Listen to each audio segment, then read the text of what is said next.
오늘 은혜 받으실 하나님의 말씀은 마태복음 5장 13절에서 16절 말씀입니다.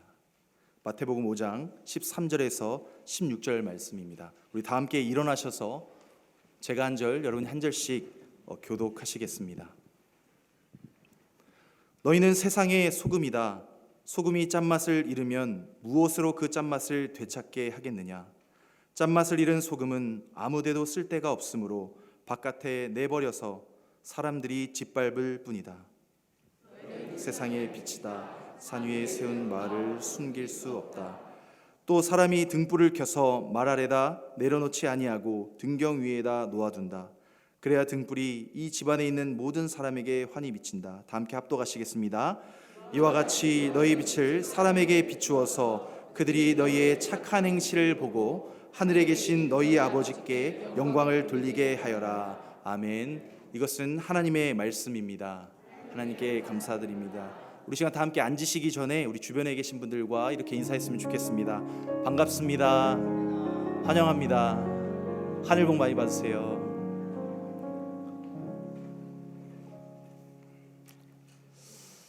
네, 오늘은 너희는 세상의 소금과 빛이다 라는 말씀으로 여러분들과 말씀을 나누고자 합니다.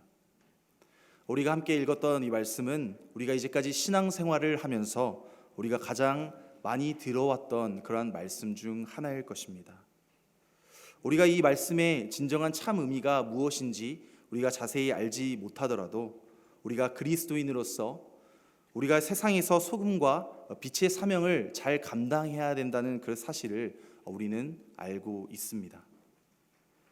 오늘 본문 말씀의 앞의 내용을 보게 되면 우리가 잘 아는 팔복에 대해서 기록되어 있죠.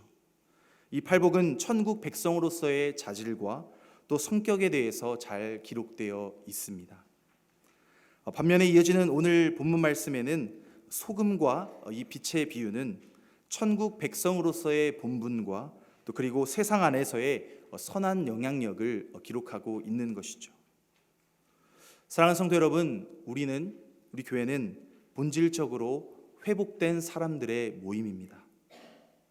물론 회복이 필요한 사람들도 있습니다만 우리는 하나님의 은혜와 그 사랑을 통해서 우리가 회복되어 가고 있고 또한 회복된 존재들이 모여 있는 것이죠. 여러분, 그러나 세상은 여전히 죄 가운데 거하고 있는 상실된 사람들이 모여 있는 곳이기도 합니다. 여러분, 이 세상은 하나님에 의해서 창조되었습니다. 하나님께서 모든 만물을 창조하시고 생육하고 번성하고 또한 다스리고 정복하라고 또 지배하라는 그러한 명령을 우리에게 주셨습니다.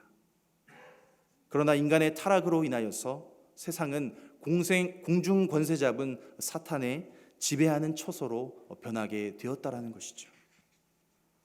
여러분, 죄로 인하여 상실된 곳, 바로 그곳이 우리가 살아가고 있는 이 세상입니다. 우리는 이러한 세상 가운데서 그리스도인으로 살아가고 있다라는 것이죠. 그리스도인으로서 또한 천국의 백성으로서 이 세상을 살아가는 저와 여러분의 본분과 또 그러한 과제는 무엇일까요? 그것은 바로 이 상실된 세상 가운데 그리스도인으로서 선한 영향력을 끼치며 하나님의 사람 천국 백성이 되어야 한다는 것입니다. 첫 번째로 천국 백성은 세상의 소금입니다. 어디의 소금입니까? 세상의 소금입니다. 다 함께 우리 13절 말씀, 본문 말씀 함께 읽겠습니다.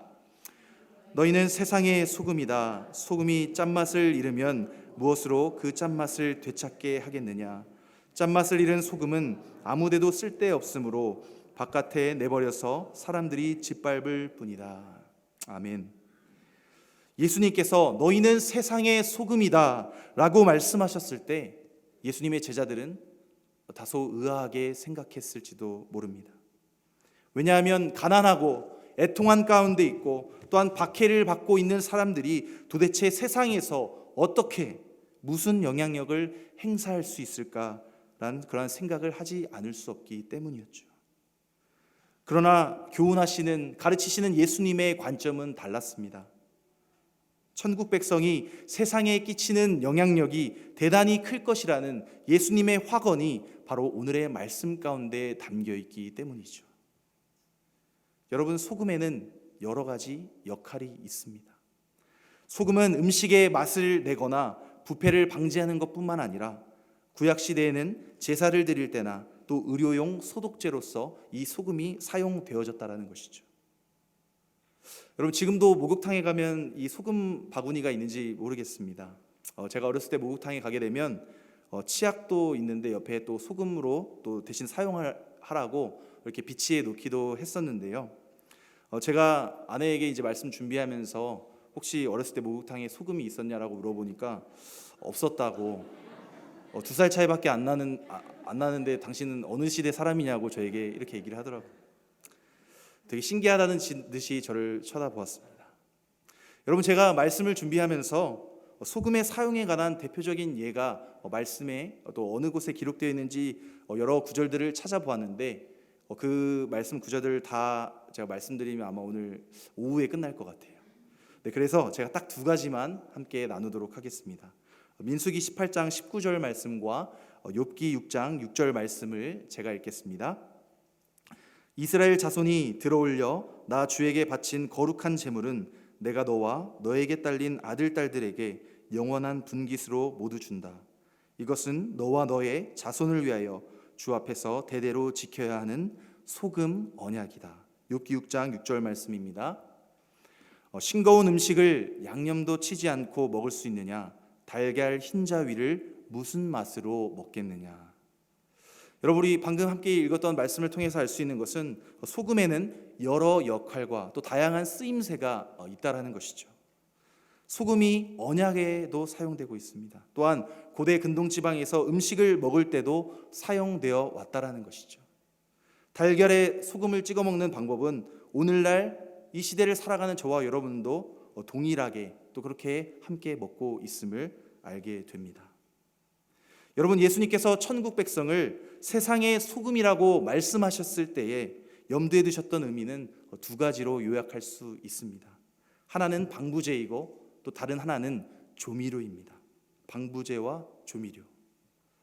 여러분, 예수님께서 너희는 세상의 소금이다 라고 선포하신 그 참 의미가 무엇일까요? 바로 제자들이 소금으로서 세상의 부패를 막고 세상을 살맛나게 맛깔나게 만들어 나갈 의무가 바로 예수님의 제자들에게 있다라는 것을 말씀해 주신 것이죠. 여러분, 우리 인간 사회가 이 동물의 집단과 다른 것이 무엇입니까? 바로 도덕성에 있는 것이죠. 여러분, 우리가 살아가는 이 사회의 질서를 어느 정도 유지시켜주는 기능을 행사하는 것은 국가의 법이나 또 우리가 속해 있는 가정이라고 할 수 있습니다. 여러분, 이 두 제도는 우리 인간 사회에 어떠한 극적인 부패를 억제해주는 기능을 한다라는 것이죠. 말하자면 부패한 사회를 더 이상 부패하여 무질서로 가지 않게 만드는 어떠한 아주 최소한의 역할이라고 할 수 있습니다. 여러분, 인간이 타락한 이후에 하나님께서 세상 안에 바로 이 희미한 도덕을 남겨주신 것은 바로 우리가 살아가고 있는 이 세상을 어떠한 무질서와 혼란으로부터 멸망하지 않도록 보호하시기 위함이었다라는 것이죠. 여러분, 그러나 이 세상의 도덕은 한계가 있을 수밖에 없습니다. 여러분, 소금의 역할은 조건적입니다. 다시 말해서 소금이 순기능을 유지하기 위한 조건이 있다라는 것이죠. 그 역할은 바로 이 본래의 짠맛을 잃지 않는 것입니다. 여러분, 소금이 그 고유한 맛을 잃으면 본래의 기능으로서 역할을 할 수 없다라는 것이죠. 소금은 거의 맛을 잃지 않는 안정된 화합물인 염화 나트륨으로 알려져 있습니다. 학자들 가운데는 소금이 맛을 잃어버린다, 상실한다라는 주장에 대해서 회의적으로 생각하는 분들도 있습니다. 그러나 소금이 맛을 잃어버리고 상실한다는데 여러 학자들이 의견을 같이 하고 있다라는 것이죠. 여러분, 한번 생각해 보시길 원합니다. 예수님 시대 당시 소금을 정제할 수 있는 정제소가 있었을까요?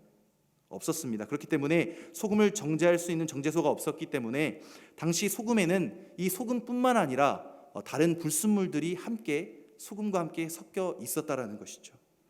그래서 다른 불순물들이 함유된 하얀 가루의 형태였을 것으로 추정할 수 있습니다. 여러분, 이 요소 중에서 염화나트륨은 가장 녹기 쉬운 물질인 것이죠. 염화나트륨이 없어져 버리면 겉으로는 소금처럼 보이지만 이 소금의 기능을 잃어버린 하얀 가루가 되어버리고 만다라는 것이죠. 여러분, 사실 그것은 이미 소금이 아니라 어느 정도 염기가 남아있는, 소금기가 남아있는 부산물이라고 할 수 있는 것이죠. 저는 2019년 7월에 일본의 무역 수출 규제로 일본에 가지 않겠다, 노 재팬, 그리고 일본의 물건을 사지 않겠다라는 이 보이콧이 시작되기 아주 바로 직전에 일본의 오키나와에 다녀온 일이 있습니다. 저는 다시 미국으로 또 유학을 오는 그 과정을 밟고 있었는데 부모님과 또 미국에 오기 전에 또 여행을 하면서 또 여러 가지 얘기도 나누고 또 이렇게 효도하고 싶은 마음에 함께 또 여행길에 떠나게 되었습니다. 부모님과 함께 여행을 하면서 이 오키나와의 미야기 섬이라고 있는데 그곳에 위치한 누치마스라는 이 소금 공장에 다녀온 일이 있습니다. 저는 사실 소금 공장에 어떤 관심이 있었다라기보다는 이 공장에서 파는 소금 아이스크림을 먹어보기 위해서 그곳에 갔던 것이죠. 우리 맛집이 있으면은 끝까지 찾아가잖아요. 네, 그래도 소금 공장까지 왔는데 오랜 시간 걸려서 갔었는데 이 소금 아이스크림만 먹고 가는 거는 이분들한테 해야 되는 예의가 아니다라는 그런 생각이 들어서 이 공장을 견학하면서 소금이 정제되는 그러한 과정을 이렇게 세부적으로 보게 되었습니다. 이 소금의 공장 이름은 누치마스인데 누치는 생명, 마스는 소금이라는 뜻을 가지고 있습니다. 우리 한번 자료 사진 한번 보여주실까요? 네, 여러분, 사진 보게 되면 이 소금 공장에서는 바닷물을 안개처럼 분사시키고 또 그와 동시에 뜨거운 바람을 내뿜어서 또 순간적으로 이 바닷물을 건조시켜서 이 소금만 얻어내는 그러한 정제 방법을 선택하고 있습니다. 저기 사진 보시면 이렇게 하얀 눈처럼 이렇게 되어 있는 데가 바로 이렇게 건조시켜서 이 소금을 만들어내고 정제하는 곳이죠. 또 여러분 보시면 이렇게 책상에 사람들이 이렇게 앉아 있는 사진이 있는데요. 이러한 정제 과정을 거친 후에 사람들이 또 1차, 2차 또 재확인을 한 후에 이 소금을 또 만들어서 유통을 하고 있었습니다. 사랑하는 성도 여러분, 이러한 소금과 같이 천국 백성이 부패한 세상 가운데서 도덕적 살균제와 또한 맛을 내는 조미료의 역할을 감당하기 위해서는 예수님을 따르는 거룩한 모습, 정제된 소금으로서의 모습을 우리가 함께 지켜나가야 할 줄로 믿습니다. 다시 말해서 말씀대로 믿고 또 말씀대로 살아가는 그러한 모습을 통해서 우리에게 묻은 불순물들을 다 털어버리고 세상 사람들에게 그리스도인으로서 정죄되고 또한 순전한 모습을 나타내야 한다는 것이죠. 여러분, 이 자리에 함께 예배드리고 계신 모든 분들은 세상의 소금으로 부르심을 받았습니다. 여러분, 소금의 역할은 어떠한 것으로도 대신할 수 없는 것이죠. 오직 그리스도를 믿고 중생한 천국의 백성만이 감당할 수 있는 어떠한 거룩한 본분, 직분인 것이죠. 여러분, 이것을 끝까지 지키면서 우리 주님께 칭찬받는 저와 여러분 되기를 소망합니다. 여러분, 여기서 우리가 알아야 할 것이 한 가지 있습니다. 그것은 바로 맛을 잃은 소금은 짓밟힌다라는 것이죠. 소금이 맛을 잃게 되면 길가의 먼지와 다를 바가 없습니다. 사람들은 기능을 상실한 그 소금에, 짠맛을 잃어버린 소금에 더 이상 관심을 두지 않는다라는 것이죠. 우리가 오늘 읽었던 말씀과 같이 그저 먼지나 쓰레기처럼 밟히고 버려질 뿐이라는 사실입니다. 다시 말해서 우리 그리스도인들은 세상의 소금으로서 그 맛을 잃지 않아야 한다는 것이죠. 천국 백성의 모습을 우리가 상실해서는 안 된다는 것입니다. 여러분, 맛을 잃은 소금이라는 그러한 소리를 듣지 않도록 우리는 최선을 다해야 한다는 것이죠. 우리의 가정에서, 또 우리의 직장에서, 우리가 속해 있는 사업장에서, 그리고 우리가 살아가는 이 세상 가운데서 맛을 내는 소금으로 살아가면서 천국의 백성됨과 또한 예수 그리스도의 제자됨을 담대히 증거하시는 저와 모든 성도님 되기를 원합니다. 두 번째로, 천국 백성은 세상의 빛입니다. 제가 본문 14절에서 16절의 말씀을 읽겠습니다. 너희는 세상의 빛이다. 산 위에 세운 마을은 숨길 수 없다. 또 사람이 등불을 켜서 말 아래다 내려놓지 아니하고 등경 위에다 놓아둔다. 그래야 등불이 집안에 있는 모든 사람에게 환히 비친다. 이와 같이 너희 빛을 사람에게 비추어서 그들이 너희의 착한 행실을 보고 하늘에 계신 너희 아버지께 영광을 돌리게 하여라. 아멘. 여러분, 예수님께서 하신 말씀을 통해서 이 빛의 의미를 16절을 통해서 알게 됩니다. 그것은 바로 착한 행실이죠. 여기서 말하는 착한 행실은 전도와 또 선행을 포함하는 아주 포괄적인 선행을 의미합니다. 여러분, 우리는 보통 착한 행실을 생각할 때에 어떠한 도덕적인 것으로만 또 이해하고 생각하는 경향이 있다라는 것이죠. 이러한 경향에 대해서 반기를 든 사람이 있었습니다. 바로 종교개혁가 마르틴 루터죠. 루터는 오늘 본문에서 말하는 이 선한 행실의 참 의미를 이렇게 정의했습니다. 그것이 윤리적인 행동이라기보다는 진리를 믿고 진리를 사람들 앞에서 고백하며 사람들에게 그 진리를 증거하는 행위, 바로 이것이 선한 행실의 참 의미다라고 정의하였습니다. 여러분, 선한 행실, 즉 사랑의 행동이 없으면 예수님의 제자들이 임의로 고백했고 또 증거했던 것은 진정성을 잃어버리게 되는 것이죠.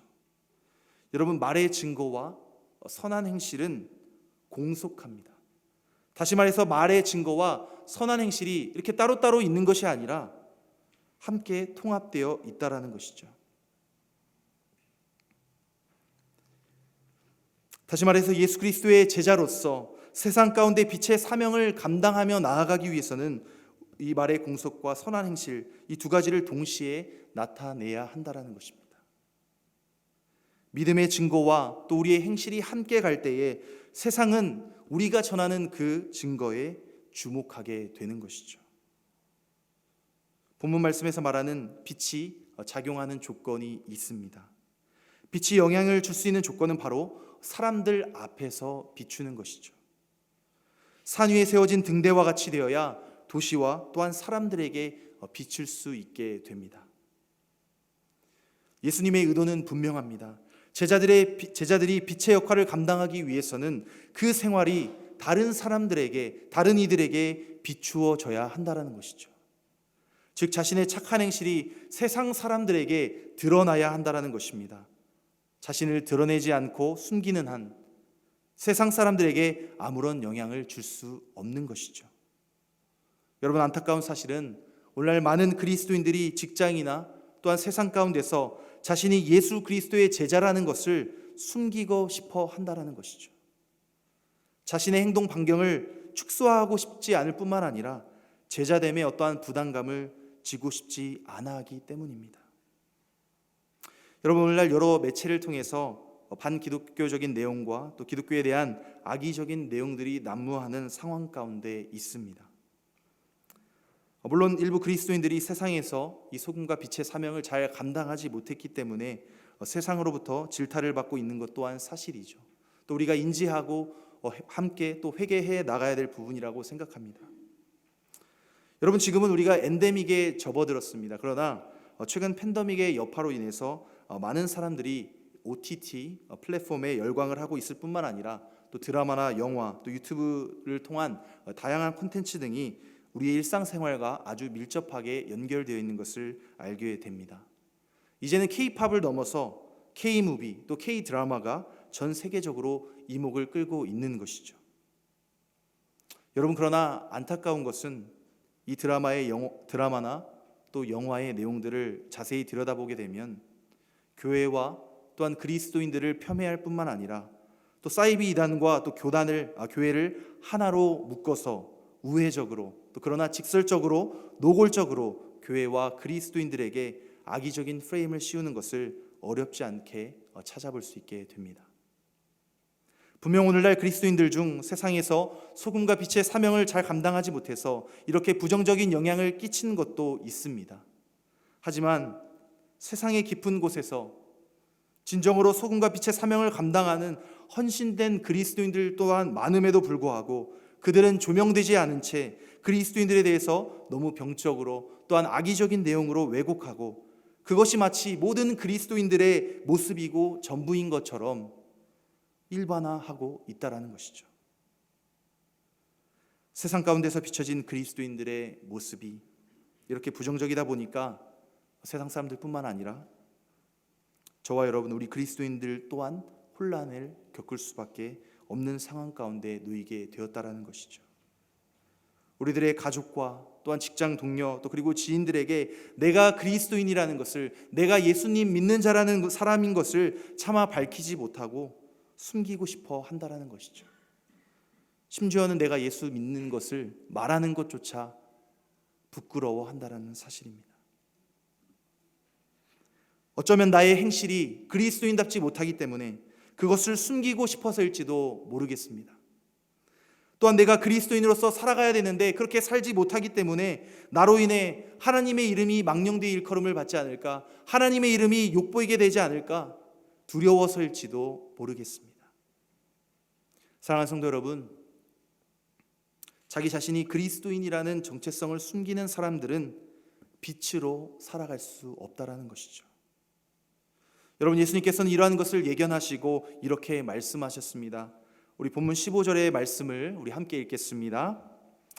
또 사람이 등불을 켜서 말 아래다 내려놓지 아니하고 등경 위에다 놓아둔다. 그래야 등불이 집안 안에 있는 모든 사람에게 환히 비친다. 아멘. 여러분, 등경이란 등불이 멀리 비치도록 등잔을 놓은 스탠드라고 할 수 있습니다. 예수님 시대 당시 가정집에서는 저희처럼 형광등이 없기 때문에 이러한 등경을 통해서 또 등불을 놓고 방안 전체를 환하게 비추었다라는 것이죠. 여러분, 우리 그리스도인들에게 있어서 이 등경은 무엇일까요? 여러분, 이 등경은 하나님께서 저와 여러분을 세워놓으신 그 어느 곳이나 다 해당된다라는 사실이죠. 그것은 우리의 가정과 직장, 사업장이 되기도 합니다. 우리가 이 세상 가운데서 활동하는 곳은, 우리가 서 있는 곳은 어디든지 등경이라고 할 수 있는 것이죠.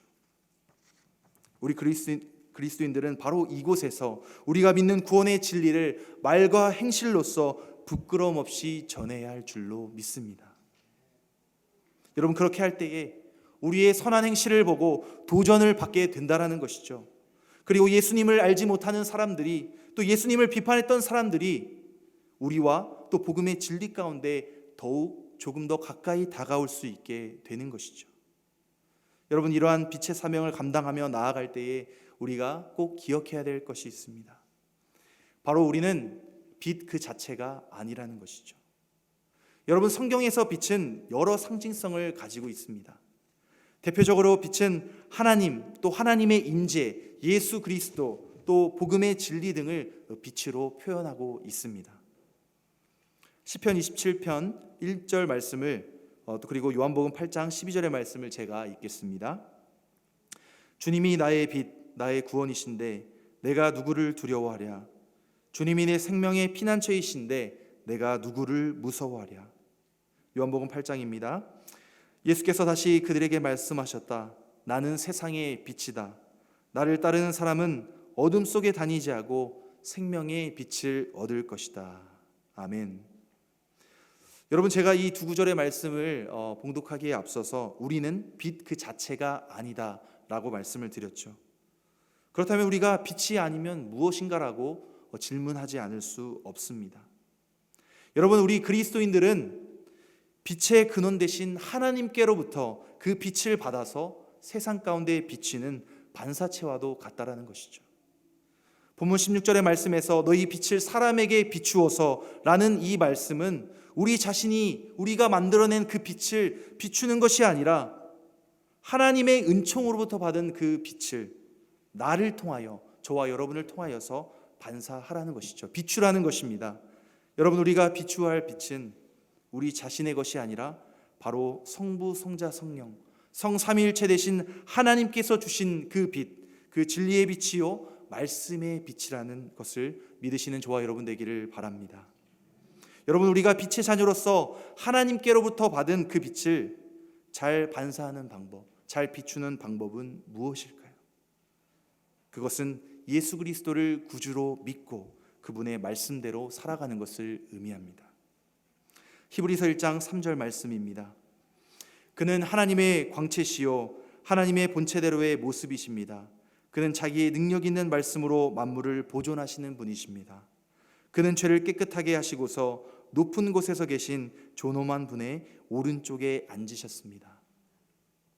방금 읽었던 말씀을 통해서 알 수 있는 것은 예수님은 하나님의 영광의 광채이시며 그 본체의 형상이시기 때문에 우리가 예수님을 따라 살면 바로 하나님의 빛을 세상 앞에 비추게 되는 것이죠. 여러분, 그런데 우리 그리스도인들이 하나님의 빛을 반사하며 비추며 살아갈 때에 우리가 주의해야 될 사항이 있습니다. 그것은 바로 우리의 착한 행실, 저와 여러분의 착한 행실을 통해서 하나님이 아닌 우리의 자신이 영광을 받으려 해서는 안 된다라는 것이죠. 우리 그리스도인의 본분은 우리의 착한 행실을 지켜본 세상 사람들로 하여금 하나님께 영광을 돌리게 하는 일입니다. 즉 착한 행실을 통해서 우리 자신, 저와 여러분은 뒤로 숨고 그 착한 행실을 가능하게 하신 하나님께서 영광을 받으시게 하는 것이죠. 여러분, 착한 행실의 최종 목적지는 우리 자신이 아닙니다. 바로 하나님의 영광에 있다라는 것이죠. 본문 16절의 말씀 우리 함께 읽겠습니다. 이와 같이 너희 빛을 사람에게 비추어서 그들이 너희의 착한 행실을 보고 하늘에 계신 너희 아버지께 영광을 돌리게 하여라.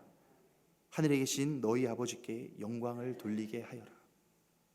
여러분, 우리 그리스도인들이 어두운 세상에서 착한 행실을 해 나갈 때에 하나님의 빛을 비추게 된다라는 것이죠. 그렇기 때문에 우리는 사람들에게 자연스럽게 칭찬을 받을 때도 있습니다. 그러나 우리는 이때마다 하나님의 영광을 대신 가로채고 대신 취하는 것이 아니라 우리의 마음을 잘 다스리며 그 영광을 하나님께 돌려야 한다는 것이죠.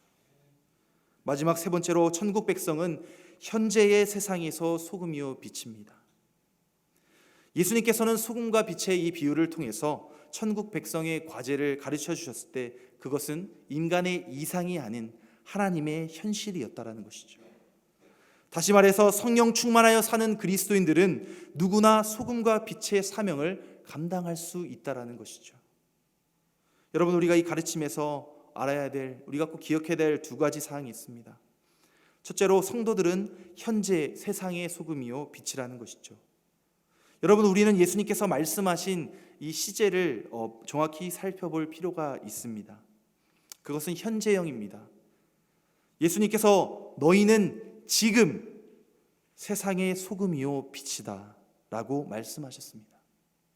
과거나 미래가 아닌 바로 현재, 지금 세상의 소금이요 빛이다라는 것이죠. 여러분, 우리는 이 본문 말씀을 지금이 아닌 어떤 미래의 소금과 빛, 앞으로 내가 소금과 빛이 되겠다라는 어떤 미래의 것으로 생각하고 또 지금 여기서 그 직분과 사명을 나중에 감당하면 되지라고 생각하는 분도 있습니다. 그것은 우리가 말씀에 대한 오해인 것이죠. 여러분, 우리는 지금 소금이고 또 빛이라는 것입니다. 천국 백성으로서 우리의 영향력이 아무리 보잘것없을지라도, 보잘것없는 것처럼 보일지라도 우리가 처해 있는 모든 상황 속에서 소금의 맛을 내고 빛을 비추어야 할 줄로 믿습니다. 또한 두 번째는 그리스도인들은 세상의 소금이요 빛이라는 것이죠. 여기에 포인트는 세상입니다. 여러분, 우리들은, 저와 여러분은 교회 안에서 소금과 빛이 아닙니다. 우리는 세상에서 소금과 빛이라는 것이죠. 우리 그리스도인들이 맛을 내고 비추어야 할 곳은 바로 어두운 세상, 맛을 잃고 부패한 세상이라는 것이죠. 여러분, 여기서 이 세상은 우리의 가정이 될 수도 있습니다. 우리의 직장이 될 수도 있죠. 또 우리가 살아가고 있는 이 미국 땅뿐만 아니라 전 세계를 지칭하기도 합니다. 여러분, 우리 그리스도인들은 이 소금과 빛이 필요한 세상으로 들어가서 복음의 맛을 내고 또 복음의 빛을 비추어야 할 줄로 믿습니다. 오늘 말씀을 통해서 소금과 빛이 무엇이고 또 그 사명이 무엇인지 우리가 살펴보게 되었습니다. 오늘 선포된 이 말씀을 통하여서 저와 여러분이 마음 가운데 우리 스스로 한번 자문해 보기를 원합니다. 과연 나는 세상에서 지금 소금으로서 빛으로서 살아가고 있는가? 나를 통해 내가 속해 있는 가정과 직장이 정화되고 살맛이 나고 진리의 광채가 비춰지고 그 영광이 내가 아닌 하나님께 올려지고 있는가, 돌려지고 있는가? 이 시간 말씀을 통해 우리 스스로를 한번 돌아보는 시간을 갖기를 원합니다. 말씀을 맺겠습니다. 여러분, 우리 주님께서는 저와 여러분에게 너희는 지금 세상의 소금이고 빛이다 라고 말씀하고 계십니다. 그러나 한편으로는 저와 여러분에게 이런 마음도 들 수 있을 것 같습니다. 과연 내가 소금과 빛의 사명을 잘 감당할 수 있을까? 정죄된 순전한 소금이고 싶고 빛 대신 주님께서 비추어 주시는 그 빛을 반사하여 비추고 싶은데 그렇게 행하지 못하고 있는 우리들의 연약한 모습을 발견하게 됩니다. 여러분, 소금은 변치 않음을 상징하죠. 변하지 않아야 소금이 기능을 상실하지 않는다라는 것입니다. 우리에게 불순물이 생기지 않기 위해서는 우리는 어떻게 해 나가야 할까요? 바로 날마다 하나님의 말씀으로 우리 자신을 정죄해 나가야 합니다. 우리가 하나님의 영광인 그 빛을 반사하여서 비추기 위해서는 어떻게 해야 할까요? 바로 진리의 빛이 우리를 통하여서 깨끗하고 또 정결한 삶을 통하여서 그 빛이 잘 비추어지도록 살아가야 한다는 것이죠. 또한 그리스도인으로서 부끄럽지 않게 그리스도인답게 살아가야 한다는 것입니다. 여러분, 어쩌면 뻔한 말인지 모르겠습니다. 그러나 말씀을 묵상하는 것, 그리고 그 말씀대로 살아내는 것, 여러분, 이 뻔한 말이 우리의 신앙과 우리의 삶의 정답인 줄로 믿습니다. 여러분, 우리는 오늘 말씀을 통해서 변치 않으시는 예수님의 사랑을 발견하게 되었습니다. 예수님께서는 세상이 부패되고 어두워졌음에도 불구하고 이 세상을, 저와 여러분을 버리지 않으셨다는 사실이죠. 예수님께서는 이 세상을 저와 여러분을 통하여 살리시고 또한 고치시고자 그 크신 사랑을 바로 저와 여러분들에게 나타내 보이셨습니다. 바로 이것이 십자가의 사랑, 십자가의 은혜인 것이죠. 오늘 예수님께서 제자들을 향하여 하신 말씀을 저와 여러분 그리고 우리 교회 공동체를 향하여 이렇게 말씀하고 계십니다. 너희는 세상의 소금과 빛이라. 여러분, 이것이야말로 저와 여러분의 정체성인 줄로 믿습니다. 이러한 소금과 빛의 정체성을 가지고 하나님의 말씀대로 꿋꿋하게 또 오늘도 세상 가운데 나아가시는 하나님의 미라클이 되시기를 좋으신 예수 그리스도의 이름으로 간절히 축복합니다.